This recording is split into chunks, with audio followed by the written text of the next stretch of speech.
सबको समझ में आ जाए, अच्छे से पढ़ाई शुरू हो जाएगा। पिछली बार हम लोग पढ़े थे उल्टी दृष्टियों तक पढ़े थे मेरे ख्याल से। तो मैं यहाँ से शुरू कर देती हूँ, पहले के घर और बाद के घर।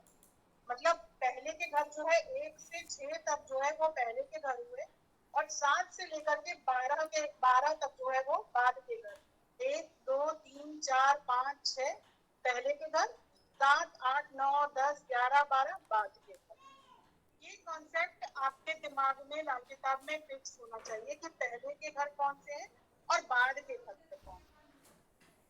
ठीक है, ये चीज दिमाग में रहनी चाहिए। सेकंड जो था, दूसरी दृष्टि जो थी वो 75% मतलब 25% की दृष्टि कहेंगे। मतलब 75% जो है हमारे पास है, और 25% दृष्टि जो है जो भी ग्रह होगा वो अपना प्रभाव जो है दूसरे ग्रह में मिला देगा।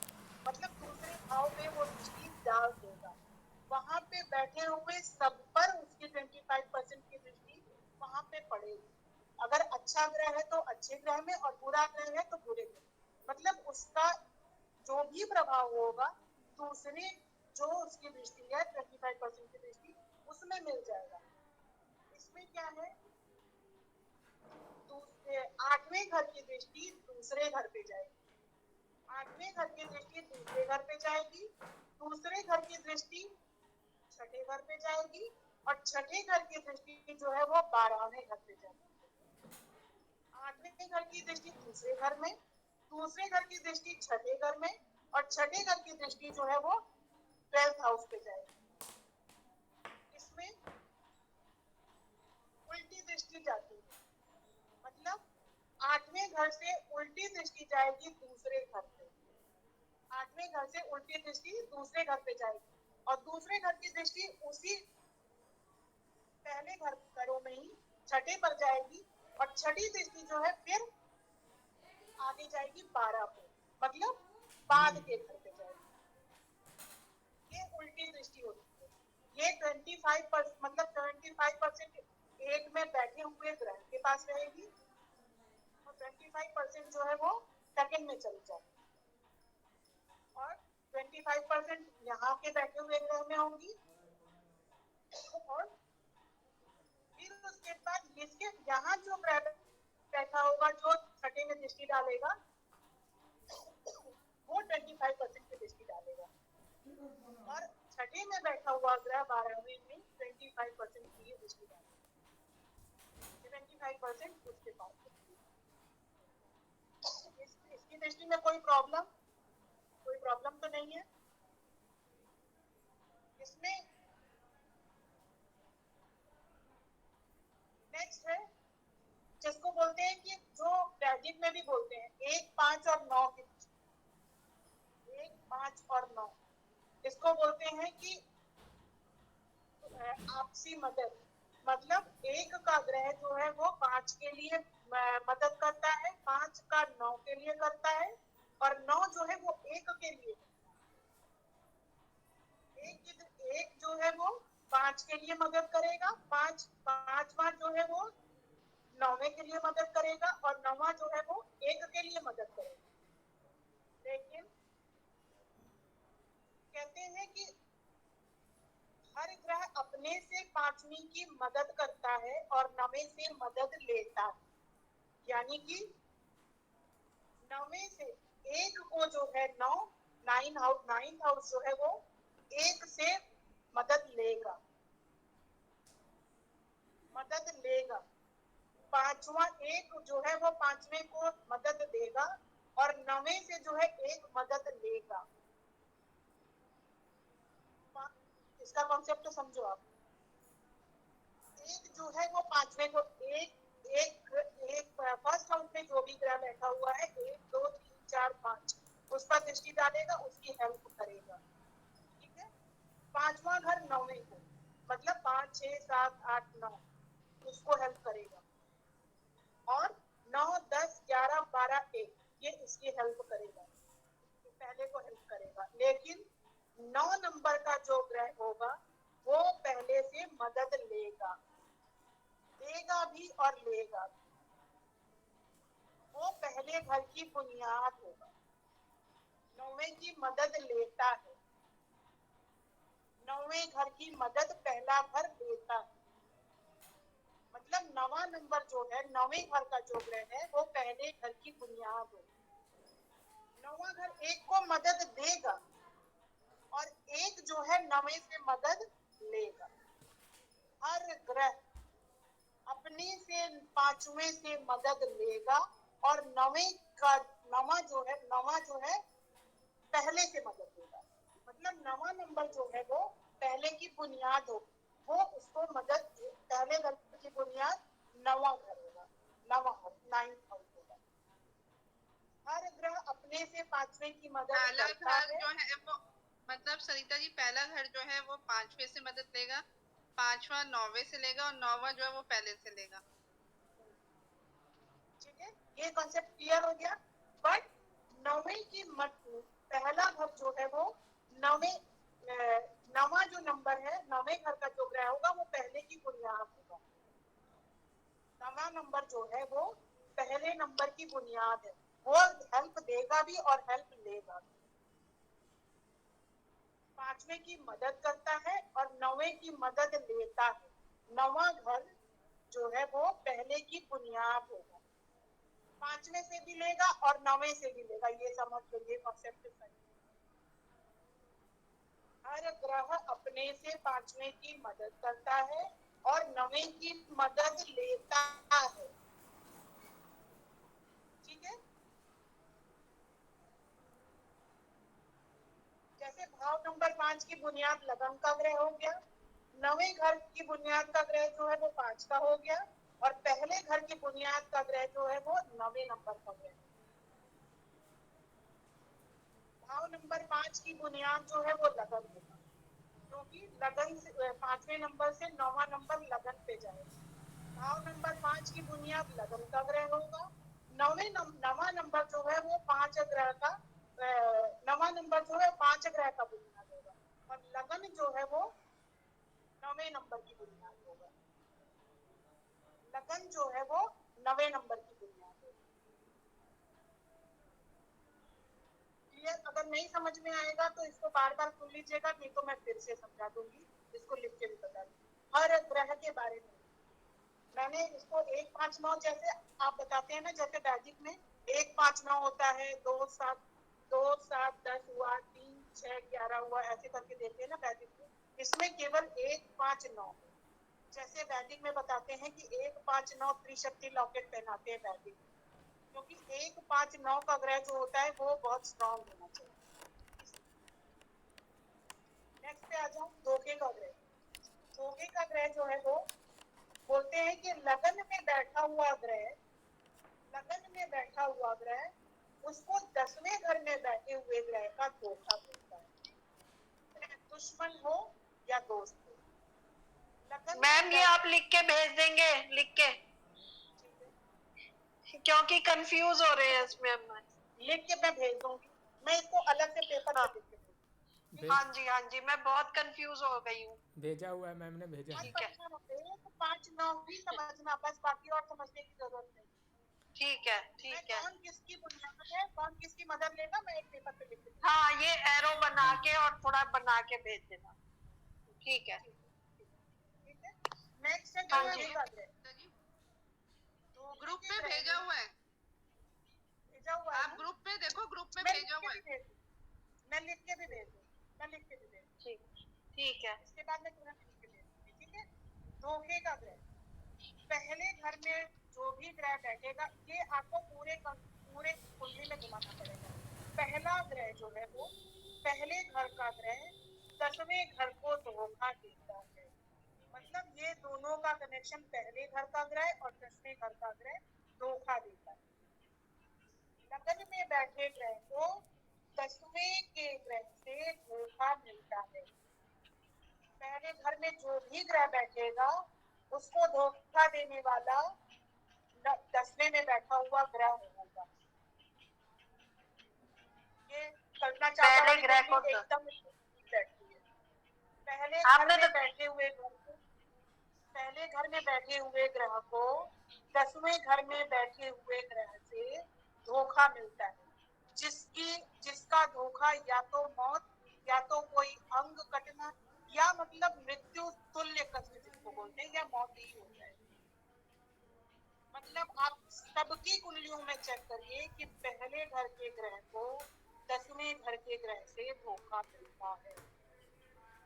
अभी पहले आपने कहा था कि पहला घर का ग्रह 10वें को धोखा देता है, अभी आप कह रहे हो कि 10वें का नहीं पहले को धोखा देता है। 10वां जब दोनों का मिल जाता है ना, हाँ, पहले मान घर लो के पहले ग्रह, में भी ग्रह 10वें में भी है, हाँ तब 10वें घर में जो ग्रह अगर खराब होता है तो वो दोनों ग्रह ही मिले, या तो ये समझ लो पहले घर का देता है या 10वें घर का पहले को देता है, रिजल्ट अच्छा तो एक ही ही बात आना है। है, ठीक एक है, ही ठीक रिजल्ट है, आना है। या तरबूजा चाकू पे गिरे या चाकू तरबूजे पे गिरे, ठीक है। रिजल्ट तो वही आना है। मतलब ये समझ लो आप 10वें घर का ग्रह है तो पहले घर को धोखा, पहला घर इसलिए मैं बोल रही, पहला घर इसलिए बोला मैंने, पहले घर खुद होता है ना, तो 10वें घर का जो ग्रह होगा वो धोखा देगा। तो दूसरे घर में बैठे हुए ग्रह को भी जो है वो 11वें घर का घर जो है बैठा हुआ ग्रह धोखा देता है। तीसरे में बैठे हुए ग्रह को 12वें घर में बैठा हुआ ग्रह धोखा देता है। तीसरे और 12वें का कॉन्सेप्ट तो ऐसा है कि तीसरा घर जो है वो मृत्यु नहीं तो मृत्यु का बहाना तो जरूर लगा देगा, मतलब उसको ऐसी बीमारी पकड़ा देगा या ऐसा कुछ कर देता है जिससे 12वें घर का ग्रह जो है उसको धोखा देता है। चौथे घर का जो है लगन का हो गया, 5वें घर का सेकंड हुआ, इसको आपको घुमाना है। मतलब हर घर को जो है 10वां घर धोखा देता है। ये कॉन्सेप्ट क्लियर हुआ? हाँ जी। हो गया? ठीक है। अच्छा, हर ग्रह से 10वां घर धोखा देगा, मतलब लगन में बैठा तो 10वां, दूसरे में बैठा तो 11वां, तीसरे में बैठा तो 12वां, चौथे में बैठा तो लगन का, 5वें में बैठा तो दूसरे का, ठीक है, छठे समझ में में आ बैठा गया। तो तीसरे का, ऐसे करके हर का जो है 10वां घर जो है वो धोखा देगा ही देगा। अच्छा, नहीं तो कोई मृत्यु तुल्य कष्ट, मतलब कोई ना कोई ऐसा बहाना लगा देगा जिसकी वजह से उसकी मृत्यु तय हो जाए। मतलब अगर एक एग्जांपल देती हूँ कि अगर मंगल बैठा है 3rd हाउस में और केतु बैठा हुआ है 12th हाउस में, तो उसको ब्लड से रिलेटेड प्रॉब्लम हो जाती है। मतलब वो बंदा पैसा बहुत कमाता है मगर उसको ब्लड से रिलेटेड प्रॉब्लम हो जाती है, और वो ऐसी प्रॉब्लम होगी कि ब्लड कैंसर हो जाएगा, ब्लड में इतना शुगर बढ़ जाएगा उसकी वजह से। मतलब मृत्यु नहीं तो मृत्यु का दरवाजा तो 3rd हाउस है, ये आप समझ। ठीक है। ठीक है, हर ग्रह से मतलब 10वां देखना है, ठीक है। वो ही टक्कर मारता है, हम्म, वो ही टक्कर मारता है, बाकी लास्ट वाला जो अचानक चोट देता है वो लास्ट वाला जो बताऊंगी कॉन्सेप्ट। ठीक है। अरे वो राहुल आपने ग्रुप में ही भेजा है ना ये लिंक जो है। हाँ, ग्रुप में है, सारी चीज़ें हैं ग्रुप में, आप बस समझा दीजिए इसको अच्छे से। हाँ जी मैम, मैं आ गई, क्लास में हूँ मैं। मैं वही सोच रही थी कि अरे, आपको मिला कि नहीं मिला, वो मैम वही मैंने सोचा ग्रुप में है। तो क्लियर हो नहीं गया, नहीं, मिल एक गया था। एक धोखे का ग्रह समझ में आ गया। अब मैं जी जब हाँ धोखे जी। का ग्रह बताऊंगी तो आप लोग 1 से 10वें घर को ही देखोगे, पहला और जी 10वां। बहन। ठीक है। नेक्स्ट है 1-8 की टक्कर, जो बहुत ही इंपॉर्टेंट टक्कर है। 1-8 की टक्कर, इसमें क्या होता है, जैसे मान लो लगन में कोई ग्रह बैठा है, जैसे दोस्त है या दुश्मन है। अगर दुश्मन है, मान लो लगन में गुरु बैठ गया और राहु बैठ गया 8, तो आप किसी की भी कुंडली उठाओगे, अगर गुरु लगन में है और 8 में राहु है, तो डायरेक्ट आप पूछ सकते हो उससे कि आपके घर में सांस से मृत्यु किसकी हुई या सांस की बीमारी किसको है। ये 100 नहीं 200% तय है, उसके घर में या तो सांस की बीमारी होगी, दमे की बीमारी होगी, या फिर उसके घर में सांस से मृत्यु किसी ना किसी की तो जरूर होगी। और नहीं, अगर वो बंदा बोलता है पूछो कि अब मैं आगे बताऊंगी उम्र की, उसकी उम्र पूछो, उस उम्र में आकर के उसके घर में कोई ना कोई मृत्यु जरूर हो। मतलब उसके घर में उसको सचेत करना आप कि आप अपने घर में गुरु को अच्छा रखें, गुरु को जो है मजबूत करके रखें, क्योंकि गुरु जो है वो है हवा और राहु जो है कड़वा धुआं। 1-8 की टक्कर लगेगी तो घर में या घर में किसी को, माँ बाप भाई बहन भाभी चाचा चाची, किसी को भी सांस से रिलेटेड प्रॉब्लम होगी ही होगी।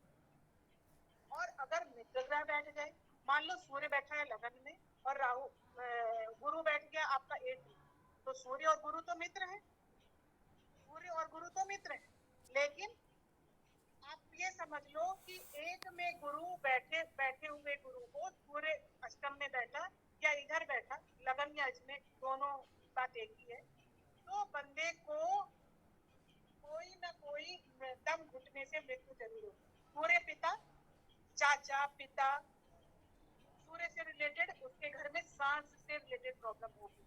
अगर चंद्र बैठा, राहु बैठा, चंद्र बैठा या गुरु बैठा तो भी सांस से रिलेटेड प्रॉब्लम होगी। अच्छा ये जो 1-8 की टक्कर। अच्छा ये जो है कि मतलब 1-8 का टक्कर, तो ये जो मतलब जहाँ ग्रह बैठा रहेगा, जैसे 10 का आपने बताया, वैसे इसको भी देखेंगे। जैसे तीसरे में मान के चलें, तीसरे में अगर कोई प्लेनेट बैठा है, 10 में बैठा हुआ है कोई प्लेनेट, तब 10-8 का टक्कर हो गया। उससे भी 8वें घर का ग्रह उसको टक्कर देगा। 8वें घर का ग्रह कि 1-8 की अपन टक्कर मतलब पूरे में मतलब घुमाना उससे, है। मतलब मेरा कहना ये है। दूसरे घर के ग्रह को 9वें ग्रह टक्कर देगा, पहले घर के ग्रह को 8वें घर का टक्कर देगा, दूसरे घर के ग्रह को 9वां घर टक्कर देगा, तीसरे घर के ग्रह को। समझ गया, इसीलिए तो इतनी दृष्टियां हैं इसीलिए तो कि मैं यही बंदा पूछ रहा कहीं था ना आपसे, कहीं तो फंस ही रहता मैं आपसे यही क्लियर पहले। करना चाहता था। हाँ, दूसरे मतलब घर को 9वां घर टक्कर हर देगा, एक तीसरे मतलब घर को भाव, जो है 10वां हर घर एक भाव मतलब अपने से 8वें टक्कर देगा। प्लेनेट रहेंगे देगा देगा दूसरे, देगा एक देगा। दूसरे में प्लेनेट बिल्कुल रहेंगे भाव में, तो टक्कर देगा। ठीक है। ये ये टक्कर ये ही चेक करना रहता है कि 10वें में कौन ग्रह बैठा हुआ है, उसको कहाँ से प्रॉब्लम हो रही है, 8वें में कौन सा ग्रह बैठा हुआ है, उसको कहाँ से। ये दोनों टक्कर बहुत इंपॉर्टेंट है। 10वें घर का धोखे का ग्रह और 1-8 की टक्कर। ठीक है। नेक्स्ट है मुश्तरका।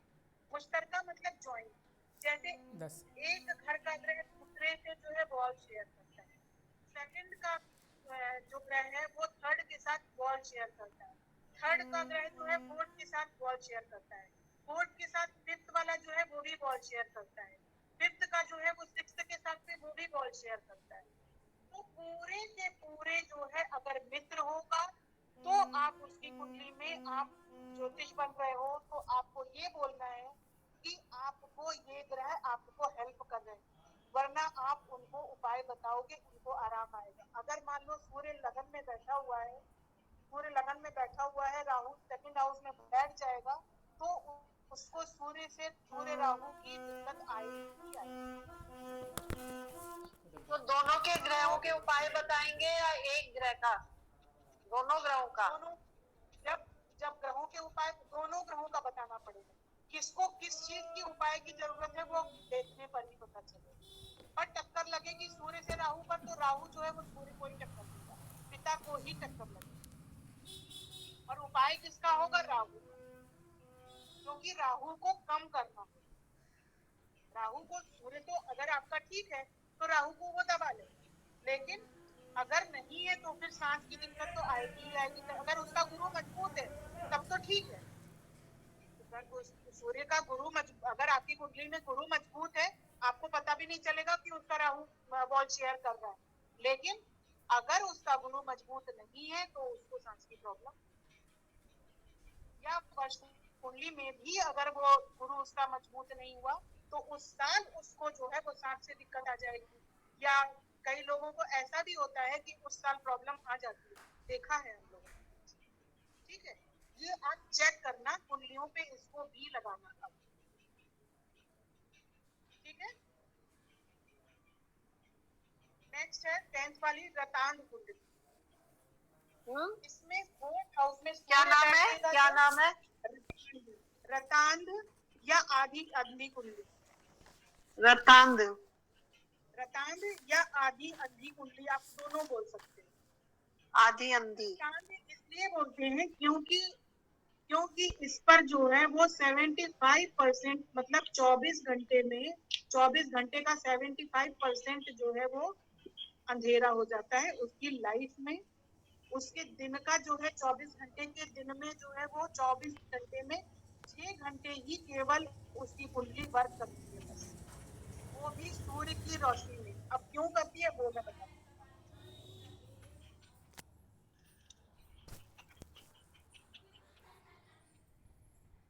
जैसे मान लो आप सूर्य बैठा है 4th हाउस में, शनि बैठा है 7th हाउस में। आप देखोगे, आप कुंडली देखोगे ना, आपको समझ में ऐसे नॉर्मली नहीं समझ में आएगा कि इसके साथ प्रॉब्लम कहाँ से आ रही है। आप दूसरे का उपाय करवाते जाओगे, दूसरे का उपाय करवाते जाओगे। इसका उपाय जब तक नहीं करवाओगे कुंडली वर्क नहीं करेगी। इसमें जो है सूर्य 1 2 3 4 यानी कि सूर्य से शनि पर केवल 25% की दृष्टि आ रही है, क्योंकि सूर्य की 7वीं दृष्टि होती है जो शनि के अंधेरे में रोक, शनि के अंधेरे में सूर्य की दृष्टि को बाधित करती है। और शनि का पूरा अंधेरा कुंडली पर ये पूरे 7 8 9 10 11 12 1 2 3 4 चौथे तक जो है वो पूरा प्रॉब्लम, चौथे तक आपको पूरा प्रॉब्लम मतलब आपकी लाइफ में 75% यानी कि आप समझ लीजिए आपकी कुंडली जो है वो केवल और केवल सुबह 10 बजे से लेके शाम के 4-6 बजे तक वर्क करेगी। तो इसमें क्या करना है आपको, आप किसी की भी कुंडली देखते हैं अगर इस तरीके से प्लेसमेंट है अगर किसी के कुंडली में, तो आप उसको यही सजेस्ट करें कि 4 अंधों को बुला करके घर पे खाना खिलाएं। या अब कोविड का शुरू हो गया था तो हम लोग बोलते थे कि किसी को भी आप 4 लोगों को अंधे जो जन्मजात अंधे, ये नहीं कि किसी का ऑपरेशन हो गया है तो उसको अभी दिख नहीं रहा है या इस टाइप से नहीं। और स्त्रियों को भी नहीं लेना, पुरुषों को ही लेना, ठीक है, पुरुषों को ही लेना है। और जो जन्मान होते हैं, जैसे मान लीजिए आप किसी अंधाश्रम में या अंध और स्कूल वगैरह होते हैं उसमें ये उपाय आसानी से हो पाते हैं। उनको आप सजेस्ट करिए कि 4 अंधों को खाना खिलाइए या फिर 4 अंधों को एक बराबर बराबर एक पैकेट में जो है कुछ खाने का दे दो, जैसे बिस्किट दे दिया, जूस दे दिया, पानी दे दिया, एक बराबर बराबर बांट देना है। एक चीज साथ में लिख लीजिएगा, पैसे नहीं देने, पैसे नहीं देने, पैसे नहीं देने। नहीं देने। अगर आप जाते हैं और अगर वो बोलते हैं मैं बाहर का खाना अलाउ नहीं करूंगा, मैं बाहर का खाना नहीं खिलवा सकता, क्या पता आप क्या मिलाते हैं क्या करते हैं, तो उनको बोलिए कि मैं बाहर से पैक्ड सामान पैसे दे देता हूँ और आप दुकान पे चलिए और सामान खरीद करके मुझे उपाय करना है, 4 लोगों को बैठा करके खिला दीजिए। आपकी कुंडली वर्क करने लगेगी, जो आपकी प्रॉब्लम थी वो बहुत साफ हो जाएगी, मतलब कुंडली काम करने लगेगी।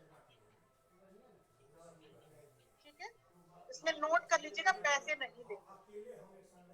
जैसे मान लीजिए 2 केले दे दिए तो सबको, चारों को 2 केले दे दिए, 2 फ्रूट जूस दे दिए या फ्रूटी वगैरह दे दिए, तो भी एक बराबर से ही दे, किसी को कम ज्यादा भी नहीं देना, तब ये कुंडली वर्क करती है अगर इस तरीके की कुंडली आती है तो। नेक्स्ट जो है वो आधी अंधी कुंडली, जिसको नहोराता या अंधे ग्रहों की कुंडली, नहोराता या अंधे ग्रहों की कुंडली। इसको कैसे चेक करते हैं, इसमें 10वें घर में 10th हाउस में शत्रु बैठ जाए, 4 शत्रु बैठ जाए, 2 शत्रु बैठ जाए, मान लीजिए चंद्र शनि ही बैठ गया तो नीच का केतु हो गया, सूर्य राहु ही बैठ गया तो भी दिक्कत है। सूर्य बैठ गया 4th हाउस में, राहु बैठ गया, सूर्य केतु बैठ गया 4th हाउस में, राहु बैठ गया 10th हाउस में, तो भी आधी अंधी कुंडली हो गई। मतलब बंदे की जॉब जो है वो छूटेगी लगेगी, छूटेगी लगेगी, छूटेगी लगेगी, वो स्टेबल नहीं हो सकती। के सरकारी जॉब में ऐसे लोगों को मतलब वहां के एनवायरनमेंट ऐसा होता हुआ देखा कि उन्होंने नौकरियां छोड़ दी। 10th हाउस की प्रॉब्लम, लोगों की इतने अच्छे पढ़े हुए जो सबसे अच्छा जवाब देते थे उनकी जॉब नहीं लगी जब तक वो उपाय नहीं करते। आप चेक करिएगा। ये एक बार आपकी वापस कुंडली रिपीट करना बहन ये वाला जी जो आदि इसको कुंडली बोलते बोल आदि अंधी कुंडली न हो रहा था या अंधे ग्रहों की कुंडली या आदि अंधी कुंडली। नहीं ये अंधी कुंडली हुई, आदि अंधी कुंडली वो होगी ना ऊपर वाली, वो 75%। ये अंधी कुंडली हुई, ठीक है, ये अंधी कुंडली हुई। मतलब ये पूरे कुंडली पर जो है वो अंधेरा डाल देता है। अगर यहाँ शनि भी बैठा हुआ है, मतलब शनि उच्च का है, अपने घर में बैठा हुआ है, मेरा खुद का है, मैं दूर कहाँ जाऊं, मेरा शनि चंद्र 10th हाउस में है, मैंने ये परेशानी झेली, मैंने ये परेशानी झेली। और मैं अब जब से मैंने लाल किताब किया तब से मैं लोगों को मैं चेक कर रही हूँ और मुझे मिल रहा है उनकी वो जो या तो मतलब उनके घर की परिस्थितियां ऐसी हो जाएंगी, घर में सब बीमार हो जाएंगे, या बंदा खुद बीमार हो जाएगा, या वहां का सर्कमस्टांसेस ऐसे हो जाएंगे कि आपको नौकरी छोड़नी पड़ेगी। आप कॉन्टिन्यूअस नौकरी नहीं कर पाते, ये प्रॉब्लम आती है। अब समझ में आ गया, आप दूसरे चीज का उपाय करते हैं, थोड़ा आराम आता है, फिर प्रॉब्लम आ जाती है, फिर प्रॉब्लम आ जाती है। ये उपाय हमको सटीक उपाय देना इसके लिए, इसमें क्या करना है, इसमें 10 अंधों को खाना खिलाना है। वही सेम उपाय कि 10 लोगों को बुला करके या ऐसी जगह जा करके आप खिलाइए, आपका काम चल पड़े। आप अगर शनि बैठा हुआ है, चंद्र बैठा हुआ है तो भी, सूर्य राहु बैठा है तो भी, सूर्य शुक्र बैठा है तो भी, मतलब 10th हाउस में 2 शत्रु ग्रह बैठ गए या 4th से 10th पे दृष्टि जा रही है तो भी ये प्रॉब्लम आती है। कर्म स्थान है, ऊपर वाले ने दिया ही इसलिए है कि आपको इस तरीके की समस्याएं आए। ऊपर वाले ने ऐसे ग्रह सेट ही किए होते हैं, तो इसको हम ज्योतिष पढ़ के बताते हैं और वो बंदा भी आपसे मिलेगा, आपको पता है, उसको आप बता पाओगे कि नहीं बता पाओगे, ये तो सब जगह सबको पता नहीं होता है। तो अगर उसके कर्म में होगा वो आपसे मिल जाएगा, उसका काम हो जाएगा, है ना।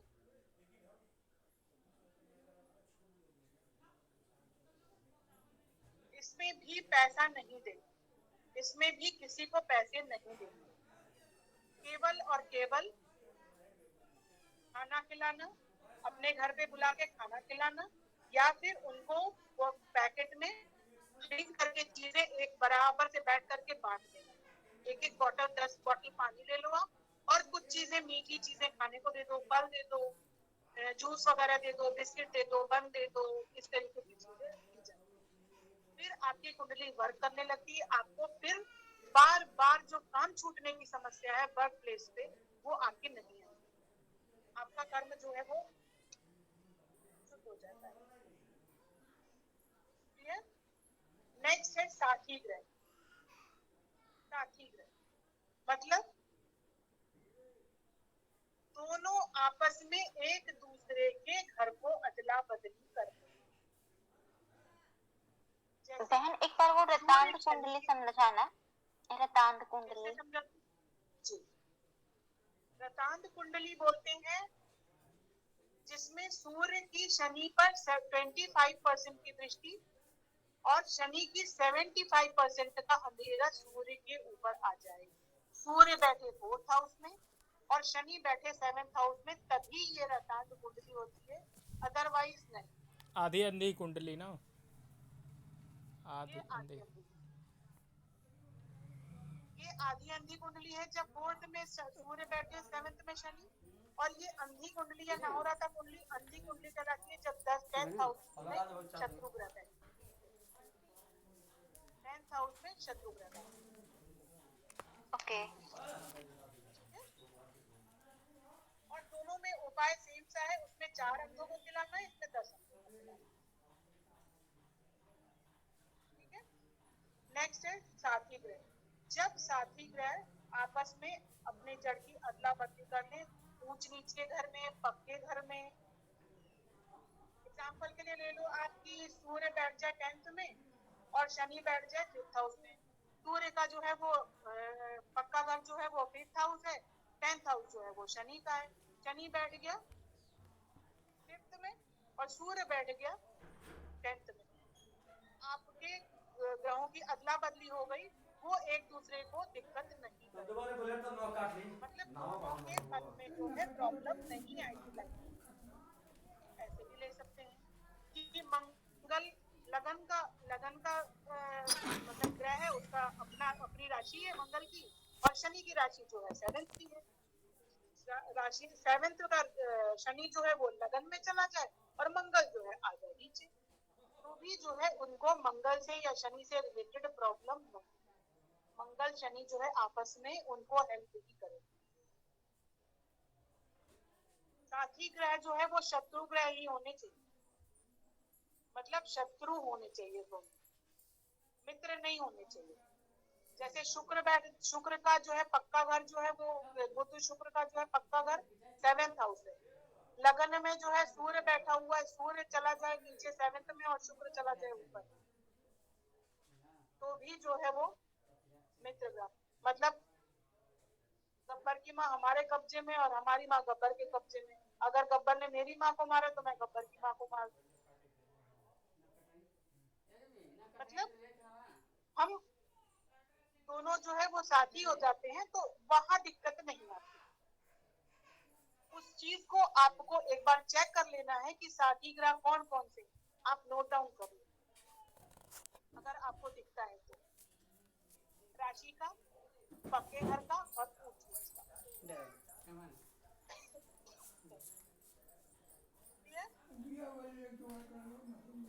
नेक्स्ट है बिल मुकाबिल कुंडली।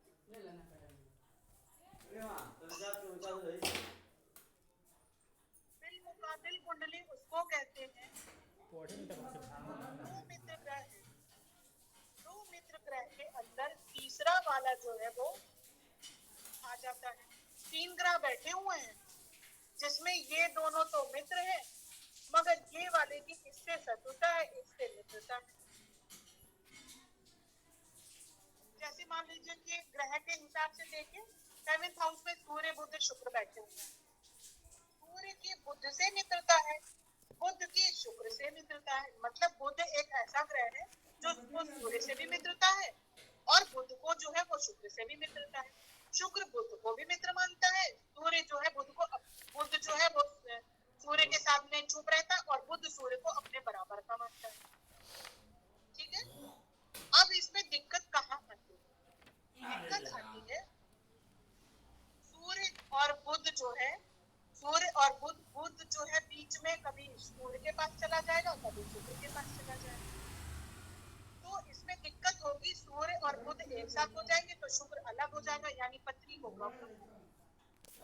अगर सूर्य बुध शुक्र जो है वो 7th हाउस में बैठे हुए हैं तो पत्नी को प्रॉब्लम होगी, स्किन से रिलेटेड प्रॉब्लम, उसके सुखों में दिक्कत, शादीशुदा जिंदगी में, क्योंकि सूर्य भी 7th हाउस में बैठा है तो उसकी शादीशुदा जिंदगी नरक हो जाएगी। तो इसके लिए कहते हैं कि सूर्य और बुध को एक साथ कर दो। सूर्य बुध को जब एक साथ कर दो तो शुक्र आजाद हो जाएगा। जब शुक्र आजाद हो जाएगा तो वो 7th हाउस में अच्छा रिजल्ट देगा। वैसे सूर्य बुध शुक्र किसी भी 12th हाउस में कहीं भी बैठे ये दिक्कत देते ही हैं, चाहे लगन में हो चाहे वो 12वें घर में। सूर्य बुध शुक्र बैठे हुए हैं तो दिक्कत देंगे ही देंगे। जब मैं आपको मसनोई ग्रह पढ़ाऊंगी तो मैं बताऊंगी कि कैसे सूर्य को टुकड़े मतलब 2 हिस्सों में करेंगे, बुध को 2 हिस्से में करेंगे और शुक्र को 2 हिस्से में करेंगे, तो कौन कौन से ग्रहों की अधिकता हो जाती है तो लाइफ में प्रॉब्लम आती है। ठीक है, ये इसको जो है बिल मुकाबिल कुंडली का मतलब यही है कि हमारे 3 ग्रह जो है एक साथ बैठ जाएं, जिसमें एक जो है वो दूसरे का भी मित्र हो और पहले का भी मित्र हो, तो उसमें एक ग्रह जो है वो कमजोर पड़ जाता है, जो हल्का है वो कमजोर पड़ जाएगा। सूर्य जो है वो बुध के साथ चला आएगा और शुक्र जो है वो छूट जाएगा, इसलिए शुक्र से रिलेटेड ही दिक्कत आएगी। तो हमें क्या करना है इसमें, एक मैंने वो भेजा था सुबह, एक तांबे की गागर लेनी है, उसमें खड़ी मूंग भर के और तांबे का ही ऊपर ढक्कन लगा करके उसको कलई का टांका लगवा करके उसको नदी में प्रवाहित कर देना। और नदी भी ऐसी होनी चाहिए जो तेज पानी वाली नदी हो, अच्छा पानी हो उसमें, ये नहीं कि किसी तालाब में या नहरिया में कहीं पे डाल दो, फिर आपके उपाय काम नहीं करेंगे। ये आपको करना पड़ेगा। तभी जो है विवाह पूरी लाइफ में ये एक बार ही करते हैं। अगर आपकी लाइफ में मान लीजिए शादी हो गई है तो भी आप इस उपाय को करवा सकते हैं। वैसे शादी के समय करते हैं, जैसे हाथ में जो है रखवा देते हैं पिता के, बेटी जो है वो पिता के हाथ में रख देती है और उसको दे देती है भाई को और वो प्रवाहित कर देता है। ठीक है, नेक्स्ट धर्मी कुंडली।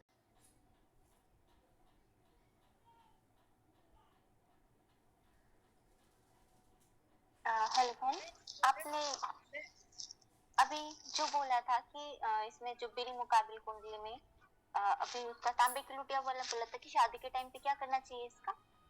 शादी के समय पे जैसे विवाह के समय में आप पहले से ही इसको करवा के रखवा ले। तांबे के लोटे में खड़ी मूंग साबुत भर के उसमें तांबे का ढक्कन लगा के और कलई का टांका लगवा करके, मतलब ऐसा नहीं कि टेप से चिपका दो या फिर सीमेंट से चिपका दो या फिर किसी ऐसे ग्लू से चिपका दो तो आपके उपाय काम नहीं करेंगे। मैं आपको बताती हूँ, उसको कलई का टांका इसलिए लगाते हैं, कहते हैं हर बंदे की गति जो है वो लास्ट में समुद्र के लास्ट में अंतिम छोर तक ही जाती है, और ये कहाँ जाता है कोई भी चीज आप लोगे उसको फेंका जाएगा, वो नाली में जाएगा, नाली से वो बड़े नहर में जाएगा, नहर से वो शहर के किनारे जाएगा, शहर से जो है वो नदी में जाएगा और सारी नदियां जाकर के वो समंदर में। इसीलिए उपाय किए जाते हैं कि हमारी लाइफ में जो भी प्रॉब्लम है, प्रभु जी मैं इस, क्योंकि पानी को जल को शुद्ध माना जाता है, जल को शुद्ध माना जाता है, तो हर चीज की गति जो है वो जल में ही होती है। इसीलिए उसको जल के बारे में भी बताऊंगी, 12 घर में कौन कौन सा जल कहाँ कहाँ पर होता है, अगर ये ग्रह यहाँ है तो कौन सा जल हुआ, ये ग्रह है तो कौन सा जल हुआ, ये भी बताएं। इसीलिए वो ये उपाय जो है वो जल में ही किया जाता है। तो उससे कहते हैं कि बंदे की शादीशुदा जीवन जो है वो ठीक ठाक चलता है, वरना उसकी शादीशुदा लाइफ में प्रॉब्लम आती ही आती है। जाने अनजाने में अगर उपाय कर दिया तो ठीक है, अदरवाइज मैंने 80% लोगों की कुंडली में देखा है, मैंने अपनी मतलब कम से कम 7-8 लोगों में देखा, सबको स्किन की प्रॉब्लम है, जिनकी लाइफ में सूर्य बुध शुक्र है स्किन की प्रॉब्लम है। उनकी लाइफ में झगड़े टंटे हुए। जिन्होंने उपाय नहीं किया उनको स्किन की प्रॉब्लम आ गई। अब वो बूढ़े हो गए, 70 साल के हो गए, 75 साल के, अरे ठीक है वो चलता है, अब कौन उपाय करने जाता है, उनको स्किन की प्रॉब्लम मैंने देख ली तो उन्होंने जीवन काट लिया। बस बहुत बड़ी समस्या नहीं आई, लेकिन वो दवा खा रहे हैं, एलर्जी हो रही है, दवा खा रहे हैं, किसी और ग्रह की कुदृष्टि नहीं है तो जीवन चल गया। अदरवाइज कई लोगों को मैंने ये मैक्सडर्मा की पता नहीं क्या है उससे, एक तो मैंने परसों उनकी 3 साल पहले मृत्यु भी देखी, और उनकी कुंडली में ये साथ में बैठा हुआ था, साथ में राहु की और शनि की उसकी दृष्टि भी आ रही, तीसरे में और 11 में, तीसरे में सूर्य बुध शुक्र बैठा हुआ था और 12वें में जो है केतु बैठा हुआ, मतलब मृत्यु नहीं तो मृत्यु का दरवाजा तो है। ठीक है, ये धर्मी कुंडली, इसके बारे में मैं बता दूं। धर्मी कुंडली वो होती है, जैसे बोलते हैं कि अगर आपकी कुंडली में चौथे घर में राहु बैठा है तो आपको धर्म के खिलाफ कोई काम नहीं करना है। और वो धर्म के खिलाफ काम क्या है वो मैं बताती हूँ, पहले मैं एक्सप्लेन करती हूँ। धर्म के खिलाफ कोई काम नहीं करना। चौथे घर में राहु हो या राहु और चंद्रमा कहीं भी बैठा हो, मतलब फर्स्ट हाउस में, सेकंड हाउस में, थर्ड हाउस में, fifth, sixth, seventh, eight, nine, 10, 11, कहीं भी बैठा हुआ राहु और चंद्र, तो आपकी कुंडली धर्मी कुंडली बन गई। जी और आज करा सेकंड थिंग, अगर शनि बैठा हुआ है क्या होता है 11th हाउस में, तो भी आपकी कुंडली धर्मी कुंडली बन गई। या फिर शनि और चंद्र, है ना, शनि और चंद्र ये कहीं भी बैठे हुए, शनि और चंद्र जो है कहीं भी बैठे हुए। कहते हैं धर्म के खिलाफ कोई काम ना करे। धर्म के खिलाफ काम ना करना क्या है? सूदखोरी हो गई, किसी गलत, कोई भी गलत दृष्टि जो है वो गलत दृष्टि किसी के ऊपर अच्छा, पड़ इसमें गई। इसमें इसमें राहु और चंद्र और शनि भी चंद्र, ये ऐसे आप बता रहे हैं क्या? हाँ, कहीं भी बैठे हैं या दृष्टि? शनि चंद्र नहीं, शनि चंद्र नहीं, शनि और गुरु, शनि और गुरु। शनि और गुरु, शनि और बृहस्पति गुरु। लिखा मैडम अच्छा, आपने। जी हाँ जी हाँ, शनि और गुरु, बृहस्पति। जी, ये अलग हो गया, वो शनि अलग और हो गुरु। गया। शनि दो राहु। तरीके से धर्मी कुंडली बनती है। दो अच्छा। तरीके से धर्मी कुंडली बनती है। हम्म, पहला, राहु चंद्र। अगर फोर्थ हाउस में राहु, 11th हाउस में शनि बैठ जाए, ठीक है, 11th हाउस में शनि बैठ जाए, या फिर राहु चंद्र पहले घर से लेकर के 12th हाउस में कहीं भी बैठ जाए, या शनि और गुरु पहले घर से लेकर के 12th हाउस में कहीं भी बैठ जाए। 4 पॉइंट है, ठीक है। अब क्लियर हुआ? मैम एक बार फिर से। Rahu fourth house, Rahu fourth house में तो धर्मी कुंडली, चंद्र शनि 11th हाउस में अकेला बैठा हो तो धर्मी कुंडली, या राहु राहु चंद्र कहीं भी बैठा हुआ 12th हाउस में, राहु चंद्र फर्स्ट हाउस से लेकर के 12th हाउस तक कहीं भी बैठा हो तो आपकी कुंडली धर्मी कुंडली हो जाती है। शनि और गुरु लगन से लेकर के 12th हाउस तक कहीं भी बैठा हो तो आपकी कुंडली धर्मी कुंडली हो जाती है, ठीक है। इसमें चार रीजन है, मतलब धर्मी कुंडली बनने के।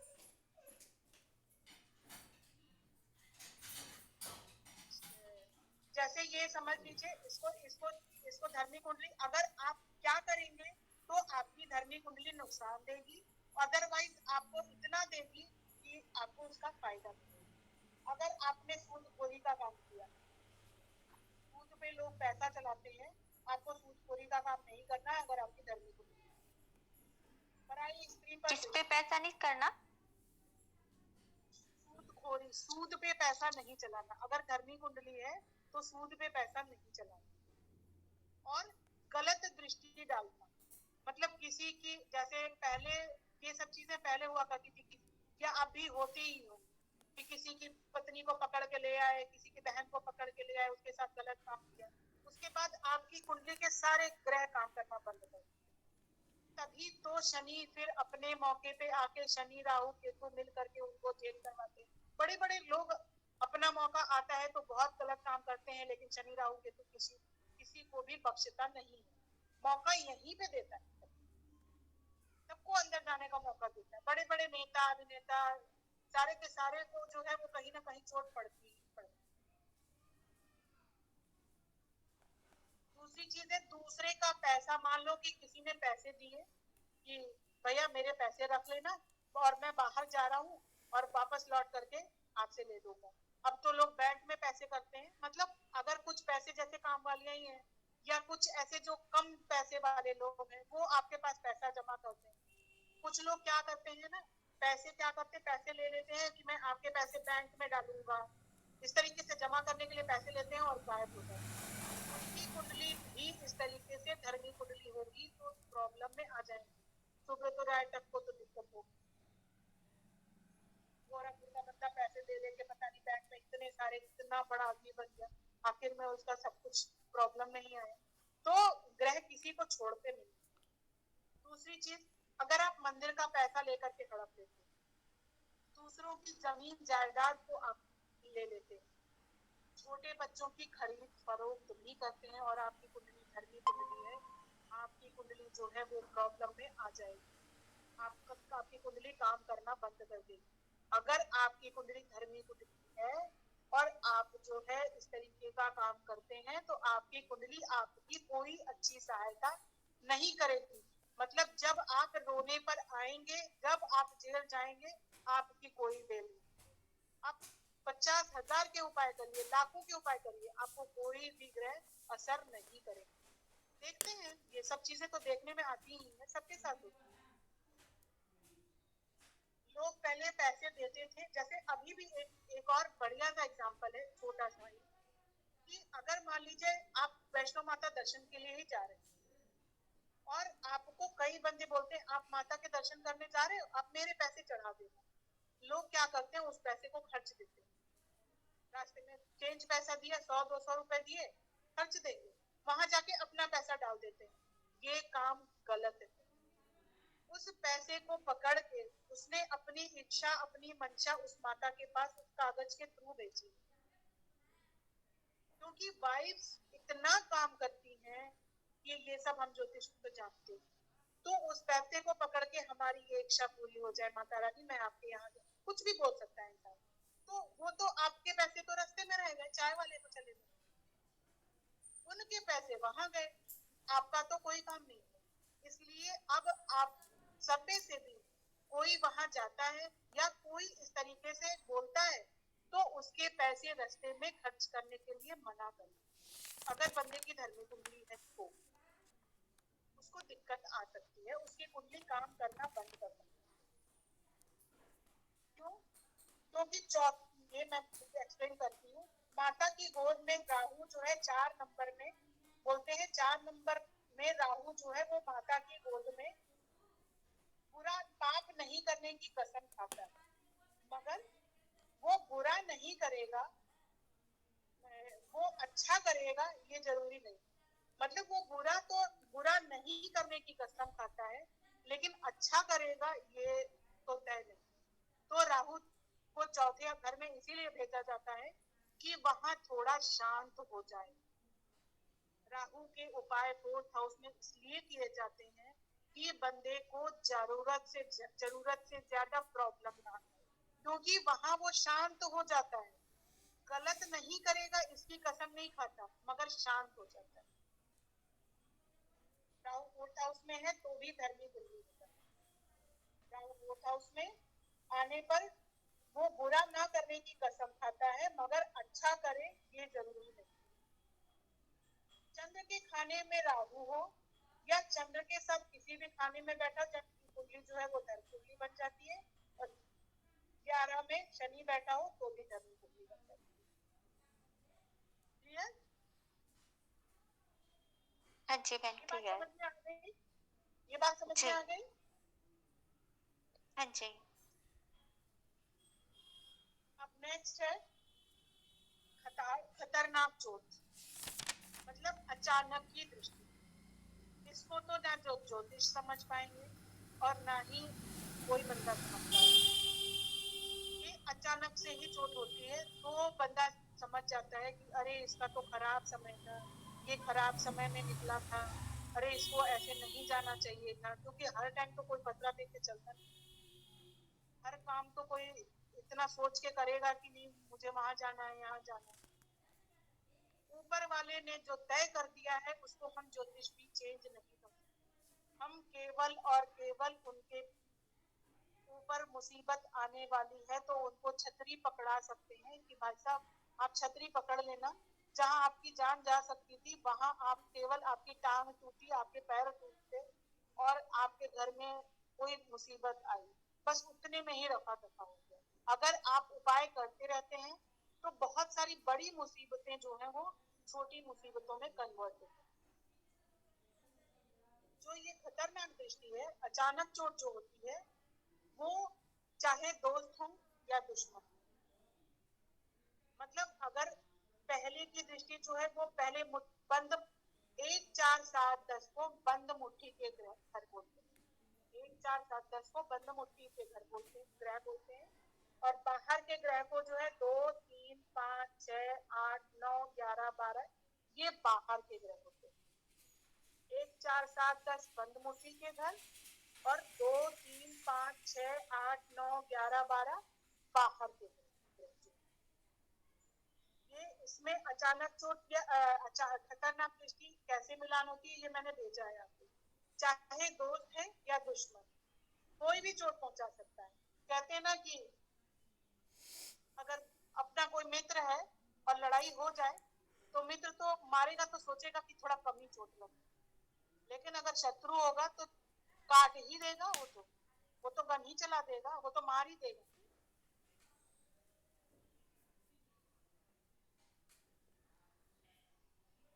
आवाज नहीं आ रही मैम, आपकी आवाज नहीं आ रही, मेरी आवाज जा रही है, आपकी आवाज मुझे नहीं सुनाई दे रही मैम, में प्रॉब्लम है।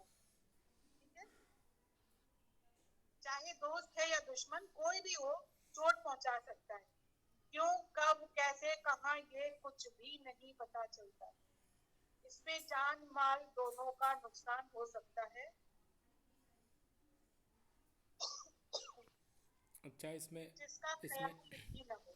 पहले में है तो तीसरे में देखेंगे, दूसरे में है तो चौथे में, ऐसे मतलब 1 2 3 4, 1 2 3 4 इसको ले पहले लिए। का चौथे को, दूसरे का चौथे को, अच्छा, पांचवें का नहीं है क्या? है ना। चौथे चौथे का छठे को, पांचवें का सातवें को। अच्छा, उसमें नहीं मिलाया गया है तो इसीलिए मैं पूछा था। नहीं है, अब दिख देखिए। नहीं रहा होगा, या तो मैंने नहीं किया होगा। इसमें ऐसे है, दूसरे का चौथे में, तीसरे का पहले में, चौथे का छठे में, पांचवें का सातवें में। अच्छा, 1 4 7 10, फिर नेक्स्ट 10 8 7 9 12 10 1 11। ये है अचानक चोट या खतरनाक दृष्टि। कोई ज्योतिष इस घटना को रोक नहीं सकता, केवल उसके प्रभाव को ही कम कर सकता है। तब तो ऐसे तो मतलब हो ही नहीं मतलब सकता, अगर मतलब किसी ना किसी का तो होगा ही उसमें, सभी का। ऊपर, अच्छा ये बताओ, हाँ। कहते हैं कि गुरु जो है वो 7 8 जगह तो कुंडली में घेर के रखा हुआ है। मैं कहती हूँ कि अगर गुरु जो है वो जीव है, जीव मानते हैं गुरु को, आत्मा मानते हैं, हवा है। हवा सब जगह होती है, ऊपर नीचे, जहाँ हमें दिख रहा है वहां भी हवा, जहाँ नहीं दिख रहा है वहां भी हवा है, सब जगह हवा है। 2 5 9 11 में बोलते हैं, अगर 2 5 9 11 12 12 भी आप रख लो, क्योंकि उसका 9 12 तो उसका खुद का घर है। बोलते 20% रख लो आप। गुरु को किस्मत भी बोलते हैं, बृहस्पति को किस्मत बोलते हैं।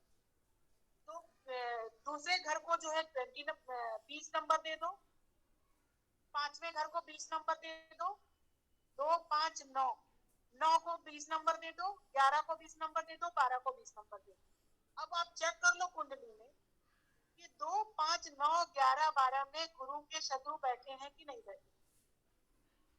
अगर आप ये चेक करोगे, जिसकी कुंडली में 4 घरों में गुरु के कोई भी शत्रुओं की दृष्टि या फिर बैठे हुए ग्रह उसको नुकसान पहुंचा रहे हैं, उसके पास बहुत कम पैसा, उसके पास बहुत कम पैसा। मतलब 2 5 9 11 12 में अगर शत्रु ग्रह बैठे हुए हैं तो दिक्कत आएगी आएगी। मतलब उसके समझ लो कि 20, अगर मान लो पहले दूसरे घर में जो शत्रु बैठा हुआ 20%, यानी कि उसका काम जो उसकी कुंडली 80% उसकी किस्मत काम करती है। 2 घर में बैठ गए तो समझ लो कि 60% काम कर रही है।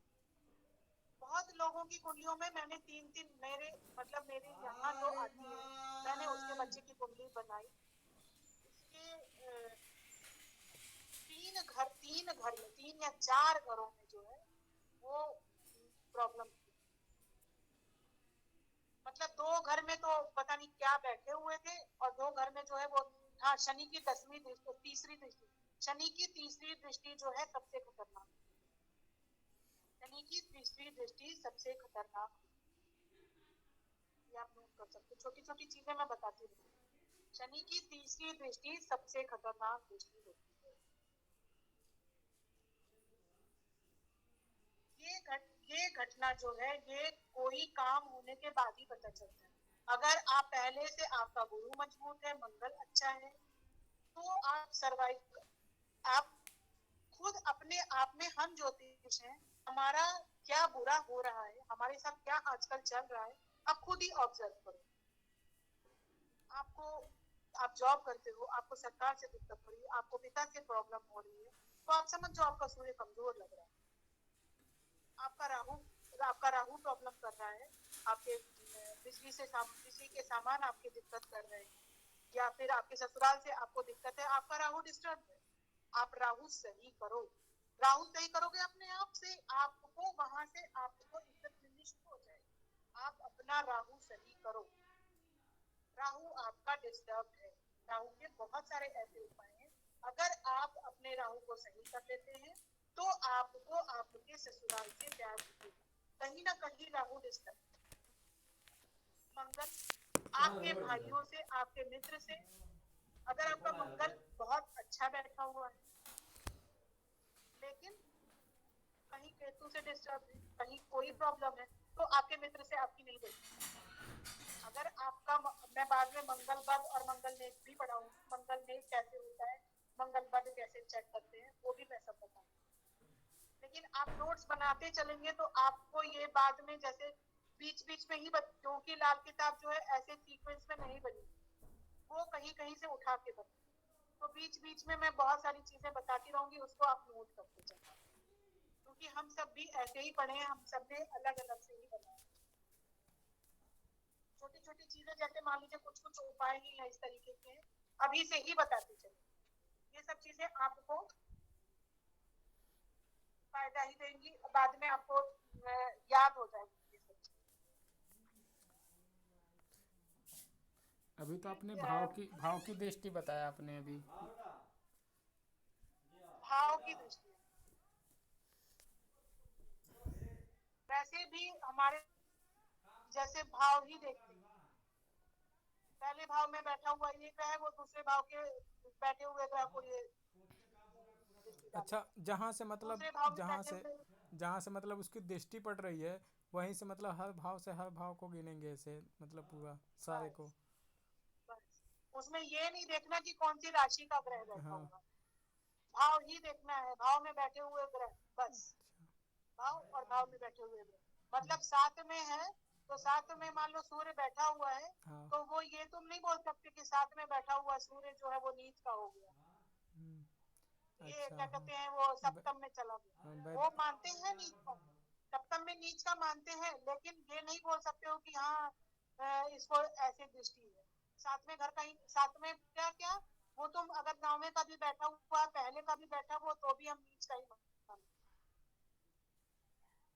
अगर पहले नंबर का ही, अगर मान लो कि तुम्हारी तुला लगन की कुंडली है, तब सूर्य जो है वो एक में आ गया ना, सूर्य 7 8 9 10 11 12 1, सूर्य। हाँ,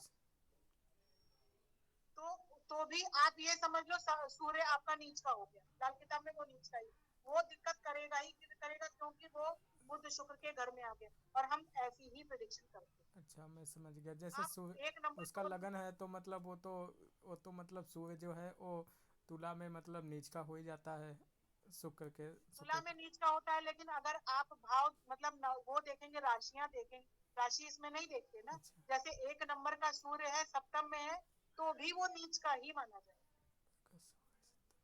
मेरे ठीक है। कहने का मतलब ये है। ठीक है। मेरी बात समझ में आई राहुल? हाँ,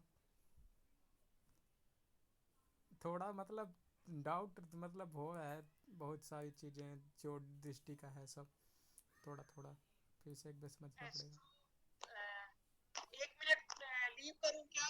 astrovala.com से फोन आ रहा है क्या? हाँ आप देखिए।